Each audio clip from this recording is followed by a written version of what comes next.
Hello दोस्तों, स्वागत है आप लोगों का हमारे यूट्यूब चैनल महान सर में। और दोस्तों, आज हम एक बैंकिंग का ही एक छोटा सा टॉपिक और बचा हुआ है वो पढ़ लेते हैं, जिसमें हम पढ़ेंगे बैंकिंग ओम्बड्समैन के बारे में, बैंकिंग लोकपाल के बारे में। आपने ये शायद शब्द सुन रखा हो, बैंकिंग लोकपाल यानी कि बैंकिंग ओम्बड्समैन। ये एक बहुत बड़ा एक बैंकिंग का ही एक अधिकारी होता है और आज हमको इसके बारे में पढ़ना है, इसका क्या काम रहता है और इससे कैसे संपर्क किया जाता है, ये सारी चीज़ें हम आज पढ़ेंगे। और ये आज की जो क्लास है दोस्तों, एक छोटी सी क्लास होगी क्योंकि ये एक टॉपिक बच रहा था, तो मैंने सोचा इसको भी पढ़ा ही देते हैं, नहीं तो छूट जाएगा तो फिर पता नहीं कब इसका मौका आएगा, तो इसको मैंने इसमें ले ही लिया है। तो स्टार्ट करते हैं। स्टार्ट करने से पहले मैं आप लोगों को बता देता हूँ कि हमारी संपूर्ण भारतीय इतिहास की क्लासें कंप्लीट हैं। वो अगर आप चाहें तो देख सकते हैं। कंप्लीट इंडियन हिस्ट्री मैं पढ़ा चुका हूँ। 71 क्लासों की मतलब वीडियो मैंने बनाए हैं और वो आपके प्लेलिस्ट में जाइएगा। आप चैनल पे जाएंगे तो वीडियोज वाले सेक्शन पे जाएंगे, उसके पास में ही आपका एक होता है प्लेलिस्ट। प्लेलिस्ट पे जाएंगे तो आपको हिस्ट्री एक प्लेलिस्ट मिलेगी जिसमें 71 वीडियो आपको मिलेंगी और आपको सारी एक सेकेंड्स वाइज में ये क्लासें मिल जाएंगी। उसके बाद अगर आप चाहें तो इनकी मैराथन क्लास भी देख सकते हैं, जैसे कि संपूर्ण प्राचीन इतिहास की एक मैराथन क्लास आपको मिल जाएगी और ये भी प्लेलिस्ट में ही आपकी एक मैराथन के नाम से बनी हुई है, हिस्ट्री मैराथन के नाम से, तो उसमें ही आपको मिल जाएगी। उसके बाद संपूर्ण मध्यकालीन इतिहास की भी मैराथन आपको मिल जाएगी उसी में। और ये बहुत ज़बरदस्त क्लासें बनाई हैं, आप एक बार देखना जाके, बहुत शानदार क्लासें हैं। और ये संपूर्ण आधुनिक इतिहास, इसका तो कुछ कहना ही नहीं, बहुत ज़बरदस्त इसमें क्या है मैंने परफॉर्मेंस किया है। तो ये आप जरूर देखना जाके, ये दोनों क्लासें संपूर्ण आधुनिक इतिहास की और दो आपकी प्राचीन और एंशिएंट वो मॉडर्न की, ये जरूर देखना आप लोग। इसके बाद मैंने आधुनिक आधुनिक बोले तो संपूर्ण भारतीय जो भूगोल है उसकी क्लासें भी मैंने कंप्लीट करा दी हैं। कंप्लीट इंडियन ज्योग्राफी मैंने करा दी है मैराथन के थ्रू, जिसमें आपका संपूर्ण इतिहास, आपको संपूर्ण भूगोल आपको पढ़ाया गया है। अब इसकी क्लासें भी आपको मिल जाएंगी प्लेलिस्ट में। 24 क्लासों में मैंने इंडियन ज्योग्राफी को कंप्लीट कराया है, तो ये दो क्लासें आपको इसकी मैराथन की मिलेंगी, आप देखना जाके। फिर एक हमने वर्ल्ड ज्योग्राफी की मैराथन बनाई है जिसमें संपूर्ण आपका क्या है वर्ल्ड ज्योग्राफी हमने कंप्लीट करा दिया है। इसमें एशिया महाद्वीप, ये सारे के सारे महाद्वीप और ये प्रशांत महासागर वगैरह वगैरह चीज़ें सारी कंप्लीट कराई हैं, तो ये आप जरूर देखना जाके। और उसके बाद हमने पॉलिटी को भी कवर कर दिया है, पॉलिटी की भी क्लासें बनी हुई हैं, जाइएगा आप प्लेलिस्ट में, सारी क्लासें आपको पॉलिटी की मिल जाएंगी और दो मैराथन क्लास भी आपको पॉलिटी की मिल जाएंगी, तो ये ज़रूर जाके आप देखना, बहुत ज़बरदस्त क्लासें हैं, ज़रूर देखना जाके। तो अब हम आते हैं अपने बैंकिंग ओम्बड्समैन पे यानी कि बैंकिंग लोकपाल पे। इसको पढ़ते हैं, बहुत ही आसानी से पढ़ेंगे, बहुत ही क्लियरली पढ़ेंगे, एक एक चीज़ को समझने की कोशिश करेंगे, कोई भी चीज़ मिस नहीं करने वाले हैं, सारी चीज़ों को क्लियर करने वाले हैं। तो बने रहिए आप लास्ट तक, सारी चीज़ें क्लियर हो जाएंगी। और लास्ट में एक और बहुत ज़बरदस्त टॉपिक है, उसको तो ज़रूर आप लोग पढ़ना क्योंकि वो भी बहुत इंपॉर्टेंट टॉपिक है। छोटी सी वीडियो में सारा कुछ एक ही मतलब कवर हो जाएगा। अब देखिए यहाँ पे बैंकिंग ओम्बड्समैन, इसको क्या कहते हैं? बैंकिंग लोकपाल कहते हैं। इसका क्या कार्य होता है, पहले इसको समझते हैं कि इसकी नियुक्ति कौन करता है। क्या इसकी जो नियुक्ति है वो कौन करता है, सबसे पहले आप लोग यही समझ लीजिए। तो इसकी जो नियुक्ति है दोस्तों, वो आरबीआई के थ्रू होती है। कौन करता है? आरबीआई के द्वारा होती है, यानी कि आरबीआई के थ्रू होती है। तो आरबीआई का कौन करता होगा? गवर्नर करता होगा ना। तो आरबीआई के थ्रू इसकी क्या होती है, ये क्या होती है, इसकी नियुक्ति होती है। और ये जो व्यक्ति होता है ओम्बड्समैन, ये आरबीआई का ही एक व्यक्ति होता है, आरबीआई का ही एक व्यक्ति होता है, जिसको बताया गया है ये रीअपॉइंट भी हो सकता है। मतलब एक बार अगर कोई ओम्बड्समैन बन गया है तो ऐसा नहीं है कि वो अब दोबारा नहीं बनेगा, वो दोबारा भी बन सकता है।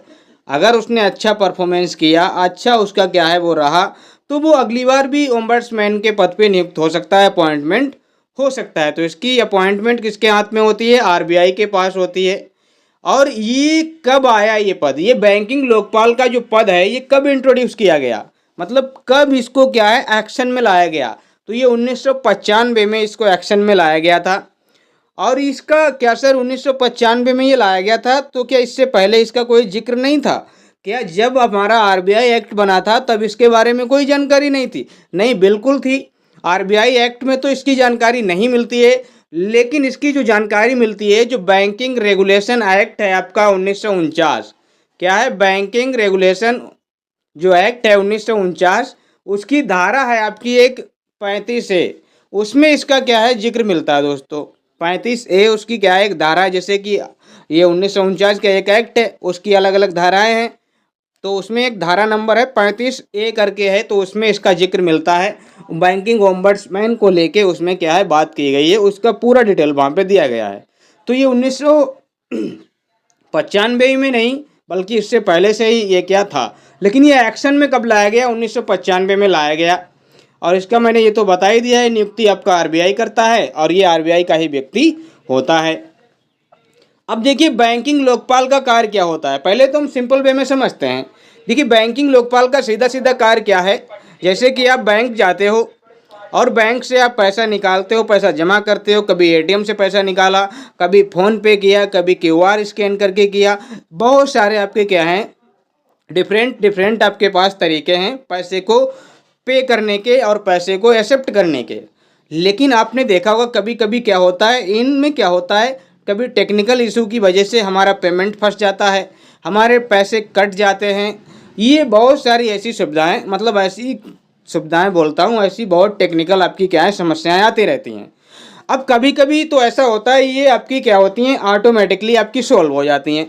कभी 24 घंटे में हो जाती हैं, तो कभी 7 दिन में हो जाती हैं, कभी 2 दिन में हो जाती हैं, कभी 48 घंटे में हो जाती हैं, कभी 72 घंटे में हो जाती हैं। ये कुछ प्रॉब्लम्स हैं जो ऑटोमेटिकली आपकी क्या है सॉल्व हो जाती हैं, और आपको मैसेज भी आ जाता है कि आपकी ये जो इशू है ये आपका अगले 48 या 72 घंटे के अंदर रिजॉल्व हो जाएगा। लेकिन कभी कभी आपका क्या होता है ना कि कुछ ऐसे इशूज बन जाते हैं जिनका, जैसे कि आपका एटीएम है और आप एटीएम से गए पैसे निकालने और आपने पैसे निकाले, अब पैसे आपने निकाले और पैसे उसमें से निकले नहीं और आपके खाते से क्या हो गए, डेबिट हो गए। अब आपके पास प्रॉब्लम आ गई। अब उसमें तो पता है कि आपका 2-3 दिन में वापस आ जाएगा, 10 दिन का टाइम है वापस आ जाएगा, लेकिन नहीं आता है वापस। आप बैंक जाते हो, बैंक में भी वो लोग मतलब देखते हैं तो मतलब आपको कोई सही रिस्पॉन्स नहीं देते हैं, और आप बैंक के जो मैनेजर्स हैं उनसे भी बात करते हो, वो भी आपको मतलब क्या सेटिस्फाई नहीं कर पाते हैं। तब आपके पास एक ऑप्शन होता है, आप क्या कर सकते हो कि बैंक में एक बैंकिंग ओम्बड्समैन का एक पता रहता है, लिखा रहता है, उसका एड्रेस वगैरह होता है, तो आप उसे मेल कर सकते हो, उसको मैसेज कर सकते हो, उसको लेटर लिख सकते हो। तब ये आप तब जाके अगर ऐसी कोई समस्या बनती है जब आपकी बैंक सॉल्व नहीं कर पाता है, तब जाके आप बैंकिंग लोकपाल को आप क्या कर सकते हैं, संपर्क कर सकते हैं और उसको अपना लेटर, अपना ईमेल जो भी आप चाहें कर सकते हैं, और वो आपकी हर समस्या का समाधान करके देता है। कोई भी इशू हो वो आपकी समस्या का समाधान जरूर करता है। लेकिन वो आपका क्या होता है, लास्ट आपका क्या होता है, आपके लिए लास्ट आपका चांस होता है जब बैंक के कर्मचारी ना सुने। पहले तो आपको बैंक के ही कर्मचारियों से बात करनी होगी, अगर वो नहीं करते हैं तब आपके पास ये ऑप्शन होता है। लेकिन उसमें भी आपके पास ऑप्शन कब होता है, आपको पहले बैंकिंग कर्मचारियों को बताना होगा, देखिए अगर हमारी प्रॉब्लम सॉल्व नहीं होती है, हम बैंकिंग लोकपाल को लेटर लिखेंगे, उसको ईमेल करेंगे। तो बैंक के कर्मचारी कहते हैं आप बिल्कुल बेफिक्र होकर लिखिए, क्योंकि जो चीज़ हमारे बस में भी नहीं है वो हम नहीं कर सकते हैं, जो चीज़ हमारे बस में थी वो हमने की, और अगर आपका इशू नहीं सॉल्व हो पा रहा है तो आप बैंकिंग लोकपाल को पत्र लेटर वगैरह लिख सकते हैं। लेकिन उनको बताना बहुत ज़रूरी होता है ताकि उनको पता तो रहे। अब देखिए बैंकिंग लोकपाल का कार्य क्या है, अब लोग समझिए, आप लोग, मैंने बता तो दिया है लेकिन फिर भी आप लोग समझिए क्या है बैंकिंग लोकपाल का कार्य। बैंकिंग सेवाओं में होने वाली शिकायतों का समाधान करता है। जो भी बैंकिंग सेवाएं होती हैं उनमें कुछ मैंने बता ही दिया, असुविधाएं होती हैं, टेक्निकल प्रॉब्लम, फलानी फलानी प्रॉब्लम आती हैं। फिर अगर आप उस शिकायत को बैंकिंग ओम्बड्समैन के पास भेजते हैं, और मैंने बता ही दिया कब कैसे क्या करना होता है, पहले तो पूरी प्रक्रिया बैंक में ही करनी होती है, अगर वहाँ से कुछ नहीं होता है तब आपको बैंक में एक एड्रेस लिखा रहता है और उस एड्रेस पे आपको लेटर या ईमेल वगैरह करना रहता है। और ओम्बड्समैन का क्या काम होता है, बैंकिंग लोकपाल का, वो इन सारी शिकायतों का क्या करता है, समाधान करता है। और ये जो आपका होता है ना, ये एक वित्तीय वर्ष के अंदर ही होता है। जैसे कि एक फाइनेंशियल ईयर 1 अप्रैल और 31 मार्च तक होता है। इसके बीच में जो भी आपके साथ टेक्निकल प्रॉब्लम जैसी प्रॉब्लम हुई है, इसका सॉल्यूशन इसी वर्ष के अंदर अंदर होना ही होना है। हालांकि मतलब ऐसा भी हो सकता है आपका 8-10 दिन में वो इशू हो तो वो सोल्व हो जाए, लेकिन वो इसी मतलब अगले फाइनेंशियल ईयर तक आपका वो इशू नहीं जाएगा। इसी फाइनेंशियल ईयर में वो आपका इशू रिजॉल्व कर दिया जाएगा। अभी मैं आपको एक बार फिर से इसको समझाऊंगा, अगर थोड़ी बहुत आपके माइंड में कुछ क्लैरिटी नहीं भी है तो भी एक बार और समझा दूंगा, लेकिन इसको पहले समझ लीजिए क्या है। अब ये क्या करता है, जो प्रॉब्लम्स आती हैं ना, जो भी बैंकिंग सेवाओं में प्रॉब्लम्स आती हैं, समस्याएं आती हैं, उनका क्या है, कौन सी बैंकों में, शेड्यूल्ड कमर्शियल बैंक जो होती हैं ना, वाणिज्यिक बैंक, जो अनुसूचित वाणिज्यिक बैंक होती हैं ना, उनमें अगर कोई भी ऐसी टेक्निकल कोई भी ऐसी समस्या आती है तो आरबीआई, और ये क्या बोलता हूँ, ये जो शेड्यूल्ड बैंक है ना, ये कौन सी हैं, जो आरबीआई एक्ट जो है ना उसके शेड्यूल 2 में जो बैंकें दी गई हैं वही आपकी क्या है, शेड्यूल्ड बैंक आपकी कहलाती हैं। तो जो भी समस्याएं इनमें आती हैं इन बैंकों में, तो वो आपका क्या करते हैं, बैंकिंग लोकपाल इसको क्या है, सॉल्व करते हैं। अब ये कमर्शियल बैंक कौन सी होती हैं, जैसे पब्लिक सेक्टर की, प्राइवेट सेक्टर की, फॉरेन बैंक, पेमेंट्स बैंक, ये सारी की सारी आपकी कमर्शियल बैंक हैं, प्राइवेट कमर्शियल बैंक हैं, मतलब शेड्यूल्ड कमर्शियल बैंक हैं। प्राइवेट तो अलग चीज़ होती है, प्राइवेट तो ये हैं, ये पब्लिक हैं, फॉरेन है, पेमेंट्स बैंक्स हैं। तो आपको क्या करना रहता है कि बैंकिंग लोकपाल का क्या काम होता है, इसका काम यही होता है कि जो बैंकिंग सेवाओं में आने वाली दिक्कतें हैं, जो भी समस्याएं हैं, उनकी शिकायतों का समाधान करना ही इसका पहला कर्तव्य होता है। इसका इसीलिए ये किया ही जाता है। अब बैंकिंग लोकपाल जो होता है, इसका बैंकिंग में एक ऐसे बोर्ड लगा रहता है, जैसे मैंने ये बॉक्स बना दिया है, ये बॉक्स जो मैंने बनाया है ना, इसी तरह का एक आपका क्या रहता है, बोर्ड वहाँ पे लगा रहता है, और वहाँ पे इसका क्या है, एड्रेस वगैरह लिखा रहता है। अब जब इसके एड्रेस पे आप कोई भी आप करते हो, मतलब मेल आप लेटर लिखते हो, तो किन किन समस्याओं को ये समाधान करता है, बहुत सारी समस्याएं हो सकती हैं बैंकिंग से जुड़ी, जो भी समस्याएं हो ये सभी का समाधान करता है। अब देखिए यहाँ पे प्रॉब्लम्स, जैसे कि बिना कारण, जैसे आप बैंक में गए, आपके पास सिक्के वगैरह हैं, आपने जमा किए, जाके बैंक मना कर रहा है कि हम सिक्के तो नहीं लेंगे, सिक्के तो हम नहीं ले सकते, तो आप क्या है, बैंकिंग ओम्बड्समैन को आप कांटेक्ट कर सकते हैं। अगर कोई बैंकिंग कर्मचारी, कोई अधिकारी कमीशन मांगे कि आपका काम ये है, मैं कर दूंगा, लेकिन आपसे इतना आपका क्या है करना पड़ेगा, तब भी आप बैंकिंग ओम्बड्समैन को लेटर लिख सकते हैं। कामकाज के समय का पालन ना हो, जैसे कि आप जाते हैं, आप सभी लोग जाते हैं बैंक, तो बैंक का जो सबसे बड़ा इशू रहता है ना, सबसे बड़ा इशू क्या रहता है कि उनका लंच। आप जाते हैं और जैसे ही आप अपनी पासबुक अपना जो भी बढ़ाते हैं, चेकबुक वगैरह, वो क्या कहते हैं, हमारा लंच टाइम हो गया है। तो अगर बार बार ऐसा हो रहा है, मतलब दिन में कई बार ऐसा आपके साथ हो रहा है, तो आप तब भी कामकाज का जो समय का पालन नहीं किया जा रहा है, तब भी आप बैंकिंग लोकपाल को क्या है कांटेक्ट कर सकते हो कि देखिए यहाँ पे तो हर समय मतलब ग्राहकों के साथ क्या है, एक तरीके से उनका टाइम पास किया जा रहा है। तो बिना सूचना दिए शुल्क लगा देना, जैसे कि आपके खाते में कोई सुविधा लगा दी, जैसे आपने देखा होगा जो ग्रामीण क्षेत्र के लोग होते हैं ना, उनके जो क्या बोलता हूँ, जो जो बड़ौदा उत्तर प्रदेश ग्रामीण बैंकें हैं ना, उनमें आपने देखा होगा बिना किसी बताए, बिना किसी को सूचित किए, उनके में पेंशन लगा दी, उनके में अटल पेंशन लगा दी, उनके में सुरक्षा बीमा योजना ठोक दी, उनके में क्या बोलता हूँ, एक होती है जीवन ज्योति बीमा योजना, वो लगा दी।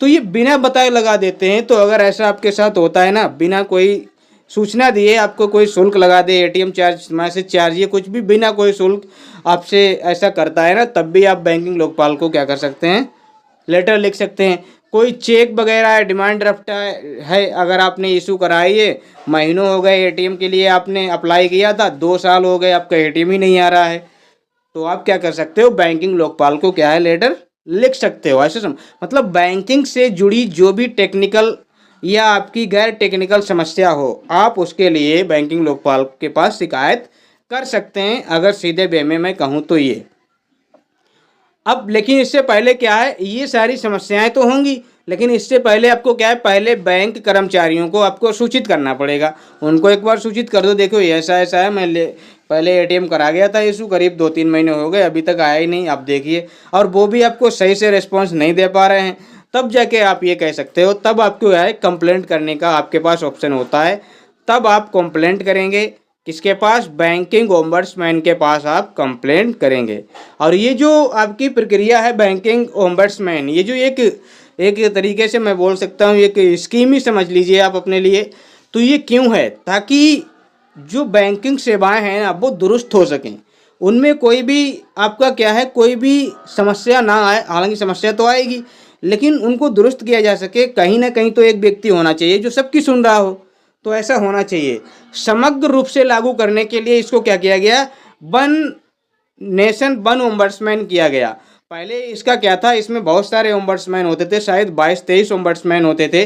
लेकिन अब क्या किया गया है, इसको समग्र रूप से लागू करने के लिए इसको क्या कर दिया गया है, इस योजना को वन नेशन वन ओम्बड्समैन के तहत लाया गया है। जैसे one nation one ration card है, तो ऐसे ही आपका क्या है, वन नेशन वन ओम्बड्समैन है, तो इसको इसके तहत आपका लाया गया है।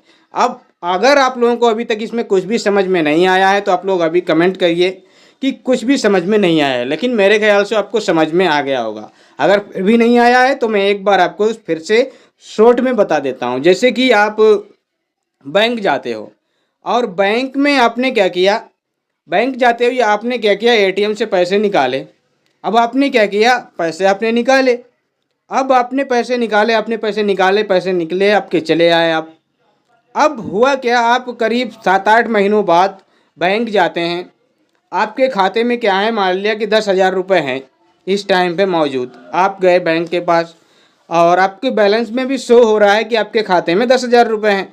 आप बैंक के पास जाते हैं कि मुझे 10,000 रुपये निकालने हैं, और वो निकालने के मतलब आप निकालते हैं। तो बैंक क्या करता है, वो निकालने के लिए आपसे विड्रॉल वगैरह मांगता है, फॉर्म आप देते हैं उसको, तो वो निकालने के लिए प्रोसेस को करता है। लेकिन वो क्या होता है कि वो प्रोसेस कंप्लीट नहीं होती है, और वो कह देता है आपके खाते में पैसा नहीं है, ये कुछ भी बोल के आपको क्या कह देता है, जाने को कह देता है। लेकिन आप अपना चेक करते हो, फ़ोन पे गूगल पे से जैसे भी करते हो, तो उसमें पैसे दिखाता है। तो ये तो आपके लिए बड़ी समस्या है कि सर पैसे निकल क्यों नहीं रहे हैं। और बैंक के कर्मचारी को आपने फिर से कहा इसको देखो तो सही क्यों नहीं निकल रहे हैं। उसने देखा, लेकिन उसने कह दिया हमें नहीं पता, आप मैनेजर से बात कीजिए जाके। मैनेजर साहब ने भी देखा, तो उन्होंने भी मतलब कोई समाधान आपको नहीं दिया, और कोई भी मतलब ऐसी बात नहीं बताई। तब आप बैंकिंग लोकपाल को आप क्या करेंगे, लिखेंगे लेटर। बैंकिंग लोकपाल आपकी उस फाइनेंशियल ईयर की पूरी डिटेल चेक करेगा, आपने कब किस एटीएम से किस टाइम पे कहाँ से कैसे पैसे निकाले। तब क्या होगा, वो जब चेक करेगा और वो देखेगा कि एक बार आपने एटीएम से पैसे निकाले थे, आपने पैसे निकाले, आप चले गए, लेकिन आपके खाते से अमाउंट कटा ही नहीं था और आपको पैसे निकल आए थे। वही अमाउंट जो अभी फाइनेंशियल ईयर ये ख़त्म हो रहा है, तो वही आपका ये फंसा हुआ है, और वो पैसा हमने काट लिया है, इसलिए आपके खाते में तो शो हो रहे हैं, लेकिन आप इसको निकाल नहीं सकते हैं। तब जाके आपके पास एक पूरा का पूरा आपके पास एक लिफाफा आएगा, आप उसमें देख सकते हैं सारी डिटेल, हाँ ऐसा ऐसा मैंने किया था। तब आपको क्लियरिटी आएगी। तो ये बैंकिंग लोकपाल की क्या होती है, जिम्मेदारी होती है कि पूरी तरह से क्लियरली आपको क्या है वो क्या कर सके, सेटिस्फाई कर सके। अब दोस्तों आगे बढ़ते हैं, और आगे बढ़ते हैं तो अगला मतलब ये तो वही चीज़ है। अब देखिए एक और आपकी क्या होती है, एक होता है एनपीए। इसको भी समझ लेते हैं लगे हाथ, इसी क्लास में समझ लेते हैं, क्योंकि अगली क्लास में तो हम मॉनेटरी पॉलिसी को पढ़ेंगे, और 2 क्लासें होंगी मॉनेटरी पॉलिसी की, दोनों में मॉनेटरी पॉलिसी ख़त्म। बहुत ज़बरदस्त लेवल की मॉनेटरी पॉलिसी, ऐसा आपने कभी पढ़ा ही नहीं होगा मॉनेटरी पॉलिसी में, मौद्रिक नीति में बहुत ज़बरदस्त लेवल से पढ़ाऊँगा। तो एनपीए एक होता है। अब एनपीए क्या होता है इसको समझिए। एनपीए होता है बैंकिंग टर्म है, एक बैंक में ये होता है कि बैंकिंग का इतना एनपीए आ रहा है। तो एनपीए होता क्या है, इसकी फुल फॉर्म होती है नॉन परफॉर्मिंग एसेट। क्या होती है, नॉन परफॉर्मिंग एसेट, यानी गैर निष्पादित परिसंपत्तियां। क्या होता है, गैर निष्पादित परिसंपत्तियां, इसका क्या होता है, फुल फॉर्म होता है। मतलब क्या हुआ इसका, सर इस वर्ड को सही से समझाइए ना, हमारे तो समझ में नहीं आया, आपने तो परिसंपत्तियां निष्पादित वगैरह ये मुझे नहीं समझ आ रहा है। तो नॉन परफॉर्मिंग एसेट तो आपको समझ आ रहा होगा। एसेट का मतलब होता है दोस्तों संपत्ति, परफॉर्मिंग का मतलब होता है जो परफॉर्म कर सके, जिससे हम कुछ कर सकें, और नॉन माने नहीं। तो इसका मतलब क्या होता है, ऐसा एसेट जो परफॉर्म नहीं कर रहा है, कोई भी क्रिया नहीं कर रहा है, कोई एक्टिविटी नहीं कर रहा है, कोई भी एक तरीके से क्रेडिट क्रिएशन कुछ भी नहीं कर पा रहा है, मतलब ऐसी संपत्ति जो अब बेकार हो गई है। जैसे कि लोन का पैसा आपने लोन दिया, जैसे बैंक का काम क्या होता है, पैसे को जमा करना और पैसे लोन पे देना, यही आपके बैंक के काम होते हैं। बैंक का आपका क्या काम होता है, पैसे को जमा और पैसे को लोन देना। अब बैंक ने मान लिया लोन दे दिया, अब उसका लोन तो उसने दे दिया है, लेकिन अब उसका लोन का क्या है, रिटर्न आ ही नहीं रहा है। रिटर्न क्या है, बिल्कुल नहीं उसको मिल पा रहा है। जो लोन उसने दिया था, जिसको दिया था, वो ना तो किस्त जमा कर रहा है, ना ही ब्याज जमा कर रहा है, कुछ भी नहीं कर रहा है। तो ऐसा क्या हो जाता है, ये एक तरीके से बैड लोन में आ जाता है, बेकार लोन ही हो जाता है। और ये क्या हो जाता है, यही आपका लोन क्या कहलाता है, जो आपको रिटर्न नहीं मिल पा रहा है, आपका पैसा फंसा पड़ा है। जैसे आप ही किसी को उधार दे देते हैं, आप दे देते हैं, हम लोग किसी न किसी को उधार तो पैसे दे ही देते थे। और कुछ लोग ऐसे भी होते हैं जो टाइम पे लौटा देते हैं, कुछ लोग ऐसे होते हैं जो नहीं लौटाते हैं, और वो लौटाते भी नहीं हैं। जब वो लौटाते नहीं है तो आपका पैसा क्या हो जाता है, वो पैसा आपका नॉन परफॉर्मिंग एसेट में चला जाता है। मतलब अब वो ऐसा पैसा है जो आपके लिए क्या हो गया, बेकार हो गया, आपको मिल ही नहीं पा रहा। आप उस पैसे से कुछ कर सकते थे, लेकिन वो पैसे ही नहीं आपको मिल पा रहा है, तो वो आपके लिए क्या हो गया, नॉन परफॉर्मिंग एसेट। ऐसा ही बैंक का भी होता है, बैंक लोन दे देती है, तो जो लोग लोन को टाइम टू टाइम जमा करते रहते हैं वो तो सही होता है। लेकिन जो पैसा बैंक के द्वारा दिया गया लोन में और वो नहीं मिल पा रहा है, वापसी नहीं हो पा रही है, वो आपका क्या कहलाता है, नॉन परफॉर्मिंग एसेट कहलाता है। सर चलो ये तो समझ आया, लेकिन ये कैसे पता लगेगा कि किसी ने लोन लिया और वो नहीं दे पा रहा, तो कितने समय के बाद हम उस संपत्ति को, उस पैसे को नॉन परफॉर्मिंग एसेट के रूप में मान सकते हैं? तो 2014 में बताया गया था कि अगर कोई भी व्यक्ति लोन लेता है और 90 दिन तक कोई किस्त वगैरह नहीं देता है, कोई भी आपकी क्या है पेमेंट नहीं, इंस्टॉलमेंट नहीं भरता है, तो उसको क्या है, या ब्याज या कुछ भी नहीं देता है, तो उसको हम क्या कहेंगे, नॉन परफॉर्मिंग एसेट कहेंगे। लेकिन 2023 में इसको क्या है, बढ़ा दिया गया है कि जो 180 दिन तक यानी 6 महीने तक कोई अगर किस्त, कोई भी ब्याज भुगतान नहीं किया, कुछ भी नहीं किया, तो ये नॉन परफॉर्मिंग एसेट में चला जाएगा। इसको हम नॉन परफॉर्मिंग एसेट कहेंगे। और इसकी क्या है, 3 श्रेणियां बनाई गई हैं। देखिए ये भी है और इसकी 3 श्रेणियां और भी हैं, जैसे कि ये वाली 3 प्रकार की श्रेणी इसकी होती है। एक होता है सब स्टैंडर्ड एनपीए। क्या होता है, सब स्टैंडर्ड एनपीए, मतलब थोड़ा सही सलामत एनपीए होता है। और इसमें क्या होता है, 12 महीने से कम या 12 महीने तक अगर कोई भी लोन वापस नहीं आ रहा है, कोई भी किस्त वापस नहीं आ रही है, कोई भी इंस्टॉलमेंट नहीं मिल पा रहा है, तो इसको हम सब स्टैंडर्ड एनपीए की कैटेगरी में रखेंगे। और एक होता है आपका संदिग्ध यानी कि डाउटफुल एनपीए। इसमें क्या होता है, डाउटफुल में 12 महीने से अधिक हो गए, कोई किस्त नहीं, कोई पेमेंट नहीं किया उसने, कोई भी आपका इंस्टॉलमेंट नहीं दिया, कोई भी इंटरेस्ट नहीं उसने चुकाया, तो ये क्या हो जाता है, संदिग्ध हो जाता है कि अब आपको डाउट होने लगता है। जैसे आप किसी को पैसे दें, उसने कहा 1 महीने बाद दे देंगे हम आपके, अब 1 महीने बाद उसने नहीं दिए, 2 महीने हो गए नहीं दिए, 3 महीने हो गए नहीं दिए, 6 महीने हो गए नहीं दिए, अब आपको क्या होगा, डाउट होने लगेगा उस पर कि अब लगता है ये नहीं देगा। तो ऐसा ही आपका क्या है, एनपीए होता है, संदिग्ध एनपीए। जब 12 महीने से 1 साल से अधिक हो जाता है बैंक को, तब वो समझता है, लगता है अब ये पैसा हमारा क्या है, गड़बड़ में है, संदिग्ध हो गया है।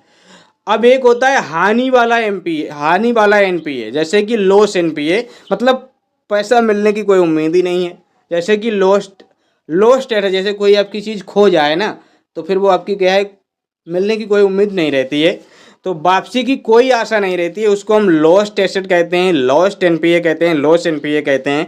तो इनकी 3 कैटेगरी होती हैं। ये वाला तब भी थोड़ा सही होता है, ये वाला तो उससे भी खतरनाक, और ये वाला सबसे खतरनाक एनपीए होता है। अब देखिए, भारत सरकार ने एनपीए के लिए कुछ कदम उठाए, एनपीए सुधार के लिए। एनपीए सुधार का मतलब है जो भी पैसा लोन पे दिया गया है, जो भी पैसा मार्केट में बांटा गया है बैंकों के द्वारा, उसको वापस कैसे लेना है, उसके लिए कुछ कदम उठाए गए हैं। भारत सरकार एनपीए नॉन परफॉर्मिंग एसेट के लिए सुधार हेतु कदम उठाए गए। क्या कदम उठाए गए, ये 4 आपके आर हैं इसमें शामिल। इन 4 आर के जरिए वो कदम उठाए गए। ये क्या है, रिकग्निशन, मतलब पहला आर क्या है, रिकग्निशन, दूसरा आर क्या है आपका, रिकैपिटलाइजेशन, और तीसरा है आपका रिजोल्यूशन, और चौथा आपका क्या है, रिफॉर्म। तो ये 4 आपके क्या हैं, आर हैं। जैसे कि इसमें रिकग्निशन का मतलब ये हुआ, जैसे कि आपने जो पैसा लोन पे दिया है उसको पहचानो, किन किन को दिया है, उसकी पहचान करना बहुत ज़रूरी है। तो आपको ये पहचान करना होगा, तभी तो आप एनपीओ को वापस ला सकते हैं। और रिकैपिटलाइजेशन आपको करना होगा, मतलब अब बैंक ने तो लोन दे दिया है, अब बैंक के पास कुछ दम ही नहीं रह गई है, बैंक अपने कर्मचारियों को कैसे भेजे एनपीए वसूलने के लिए, तो बैंक को रिकैपिटलाइजेशन करना होगा, मतलब पुनः पूंजीकरण करना पड़ेगा, तब जाके वो क्या करेगा, अपने कर्मचारियों के थ्रू उस पैसे को वसूलने की कोशिश करेगा एनपीए को। और एक रिजोल्यूशन लेना होगा, एक संकल्प लेना होगा, हमें किसी भी तरह से ये एनपीए वापस लाना है, किसी भी तरह से हमको एनपीए को कवर करना है और उसमें सुधार करना है कि अब जो अगर हम लोन देंगे ना तो वो कैसे देंगे, पूरी सुधारात्मक प्रक्रिया चलेगी कि हम किसी को लोन दे रहे हैं तो उसका पूरा बायोडाटा। आपने एक चीज़ देखी होगी, जो सिबिल होते हैं ना वो इसीलिए चेक की जाती है कि आप कैसे, क्या आपका व्यवहार कैसा है, आप लोगों के पैसे लेते हो तो देते हो कि नहीं देते हो। ये सिबिल चेक करके, ये सारी चीज़ें करके ही हम क्या है लोन देंगे। तो ये 4 आपके आर आपके क्या है इसमें शामिल हैं एनपीए में, तो ये आप याद रखना। आगे बढ़ते हैं। अब देखिए एनपीए सुधार हेतु जो कदम उठाए गए वो तो आपके 4 आर हैं। अब इसमें एक आपका है मिशन इंद्रधनुष, एक ये आपका क्या है योजना है मिशन इंद्रधनुष, एक मिशन है जिसमें आपका क्या है एसेट रिकंस्ट्रक्शन कंपनी, एक कंपनी की स्थापना की गई, एसेट रिकंस्ट्रक्शन कंपनी, इसकी स्थापना की गई। संपत्ति पुनर्निर्माण कंपनी, इसकी स्थापना की गई। क्यों और इसके जरिए आपका क्या किया गया, आपका जो मिशन इंद्रधनुष है इसके जरिए ये किया गया और इससे क्या है एनपीए में सुधार लाने के लिए ये सारी चीज़ें की गई। अब एनपीए के सुधार के लिए एक और टर्म आपका यूज होता है बैंकों का आपस में विलय। आपने अभी पिछली क्लासों में बैंकिंग जो हमने पढ़ाया था तो उसमें हमने बताया था बैंकों का मर्जर हुआ था, बहुत सी बैंकें आपकी दूसरी बैंकों में मिल गई थी। क्यों, वो इसी वजह से होता है, उनका एनपीए वगैरह बढ़ जाता है। तब क्या करती हैं, तो वो बैंकें अपने आप को आपस में मिला लेती हैं और अपने आप को मिला के आपके क्या करती हैं, फिर वो एनपीए को वसूलने का काम करती हैं ताकि वो बेहतर तरीके से काम कर पाएँ और एनपीए को वसूल पाएँ। तो मर्जर ये कर दिया था। मर्जर भी करना आपका क्या है एनपीए के ही मतलब सुधार के लिए होता है। जैसे कि आपकी कोई मतलब बैंक ए थी, एक बैंक आपकी बी थी, इन दोनों को प्लस करके आपका बैंक ए बी बना दिया, उसका नाम इस तरह से रख दिया, तो आपके ये हो गया विलय। अब तो ये आपको समझ आया होगा क्या मैंने बताया आपका एनपीए। एनपीए आपको समझ आया होगा, संपत्ति जो बेकार हो जाए ये आपकी क्या होती है एनपीए होती है। 4 कदम इसके लिए उठाए गए, ये एनपीए की श्रेणियां हैं, तो ये आपको समझ आना चाहिए। अब एक टर्म आपका क्या है एनबीएफसी, क्या है non banking financial company. Non banking financial company मतलब गैर बैंकिंग वित्तीय कंपनी। ये ऐसी मतलब जैसे कि हमने बैंक के बारे में पढ़ा जो सारा कुछ लेन देन काम करती हैं, लोन ब्याज सब कुछ देती हैं। अब एक होती है एनबीएफसी जो बैंकिंग नहीं होते हुए भी बैंकिंग का काम करती है। बैंक नहीं है, बैंक की तरह काम करती है, बैंक तो नहीं है लेकिन बैंकिंग का काम करती है, बैंकिंग की तरह काम करती है। जैसे कि जमा को स्वीकार करती है और लोन वगैरह क्या है पैसा उधार में देती है। तो ये सारे के सारे काम बैंकिंग के हैं। तो कुछ ऐसी भी इंस्टीट्यूशंस हैं, ऐसे भी आपके क्या है कुछ वो हैं जो आपका क्या है बैंकिंग की तरह काम करते हैं। तो जैसे आपका एलआईसी है, ये बैंक तो नहीं है लेकिन बैंक की तरह काम करता है। आपका एल&टी फाइनेंस होल्डिंग लिमिटेड है, एलआईसी हाउसिंग फाइनेंस है, आदित्य बिरला आपने सुना होगा, Mahindra and Mahindra financial services है, बजाज फाइनेंस है, श्रीराम फाइनेंस है। ऐसी बहुत सी चीज़ें हैं, बहुत सी ऐसी चीज़ें हैं जो बैंक नहीं होते हुए भी बैंकिंग की तरह काम करती हैं। इन्हीं को हम क्या बोलते हैं एनबीएफसी बोलते हैं। अगर ये बैंकें, ये मतलब ये जो इंस्टीट्यूशंस हैं अगर ये अच्छा परफॉर्म करती हैं, अच्छे से कार्य करती हैं, तो इनको बैंक के रूप में भी आपका इस्टेब्लिशमेंट किया जा सकता है। जैसे कि एक बंधन बैंक का आपने नाम सुना होगा, बंधन बैंक का जो हेडक्वार्टर है वो कोलकाता में है। तो बंधन बैंक का जो है वो पहले आपका एक एनबीएफसी हुआ करता था, लेकिन उसने बहुत अच्छा परफॉर्म किया, एक बैंक की तरह बैंक से बेहतर लेवल पे आया, तब जाके उसको आरबीआई ने बैंक का दर्जा दे दिया और बैंक का क्या है उसको एक तरीके से लाइसेंस प्रदान कर दिया। अब वो क्या है बंधन बैंक बन गया है। पहले वो बंधन क्या हुआ करता था, एक एनबीएफसी हुआ करता था, नॉन बैंकिंग आपका इंस्टीट्यूशन हुआ करता था। तो ये सारी बातें आपको समझ आई होंगी मेरे ख्याल से, बहुत अच्छे से मैंने क्लियरली आपको बताने की कोशिश की है। तो अगर आपको ये समझ आई है तो फिर क्लास को लाइक शेयर सब्सक्राइब तो कर ही देना। और अगली क्लास जो हमारी आ रही है वो मॉनेटरी पॉलिसी की आ रही है, तो उसको देखना ज़रूर, मतलब उसको देखना ना भूलें, उसको 100% देखें। बहुत अच्छी क्लास आने वाली है और मैंने जो आपको ये क्लासें बताई हैं ना, ये क्लासें तो आप ज़रूर देखना, इनसे आपको बहुत बेनिफिट मिलेगा, बहुत ज़्यादा बेनिफिट आपको इनको देखने से मिलेगा। और अगर इनकी मैं आपको बताता हूँ पीडीएफ से, आपको जो कंप्लीट पीडीएफ है ना जिसमें एकदम स्ट्रक्चर्ड वाइड आपका सब कुछ डाटा दिया है और उसमें कोई जो एड वगैरह जो है ये जो हमने लगाते हैं ये सारी भी इसमें प्रॉब्लम नहीं मिलेंगी, वो आपको पेड पीडीएफ मिलेगी। मात्र 50 रुपये की पर सब्जेक्ट पीडीएफ आपको मिलती है। बहुत अच्छी पीडीएफ है, कलरफुल पीडीएफ है और बिल्कुल डाटा स्ट्रक्चर्ड वाइड उसमें लगा हुआ है। तो आपके लिए बहुत बेनिफिशियल, कभी भी पढ़ते हुए बोर नहीं होंगे आप। बहुत मज़ा आता है उसमें पढ़ने में। हालांकि मैं उसको नहीं पढ़ पाता हूँ क्योंकि मेरे पास टाइम नहीं रहता, लेकिन आपके लिए तो मैंने बनाई है, आप लोग पढ़िए। तो मिलते हैं दोस्तों फिर नेक्स्ट वीडियो में, तब तक के लिए धन्यवाद।